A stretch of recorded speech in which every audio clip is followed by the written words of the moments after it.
النهارده هدفنا حاجتين، ان احنا اول حاجه انك تستشعر قد ايه ربنا قريب مجيب وانت بتدعي ربنا، والحاجه الثانيه انت متخيل ان انت ممكن النهارده قبل ما المغرب يدن تكون رقبتك اعتقت من النار.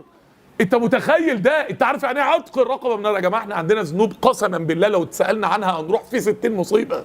احنا عندنا ذنوب كلنا في 1000 حاجه، واللي بيعمل ورقه ذنوب لنفسه هيبقى واخد باله، اللي السي في القديم بتاعه ما هوش ناسيه وبيعمل ورقه ذنوب لنفسه هيبقى واخد باله. يا اخوانا احنا ما ينفعش نتسال، نسال الله ان يعفو عنا، نسال الله ان يعفو عنا. فانت عارف يعني ايه قبل المغرب انت ممكن تطلع من يوم عرفات ده معطوق الرقبه من النار، ربنا عتق رقبتك من النار. خلاص كل الاحكام اللي عليك اتشالت. عارف يعني ايه كل الاحكام اللي عليك اتشالت؟ قابلت قبل كده حد واخد حكم وهربان وقاعد مستخبي؟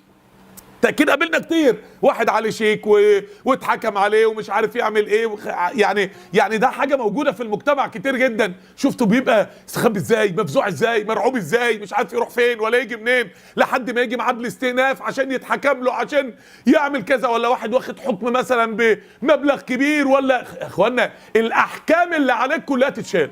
يعني ايه عتق الرقبه من النار؟ يعني كل حكم خدته، شهر جهنم، اسبوع جهنم، يوم جهنم، مس جهنم، والعياذ بالله لسعة جهنم، سفعة جهنم، اي حكم من احكام جهنم تتشال عليك كل الاحكام دي النهارده. فانت متخيل انك ممكن تخرج من هذا اليوم الكريم بهذه الغنائم العظيمه في هذا اليوم، يوم عرفات. واسمه عرفات ليه؟ لانه اليوم الذي عرفت الله فيه، ده اليوم اللي انت اتعرفت على ربنا فيه. واذ اخذ ربك من بني ادم من ظهورهم ذريتهم واشهدهم على انفسهم الست بربكم، ده عرفات.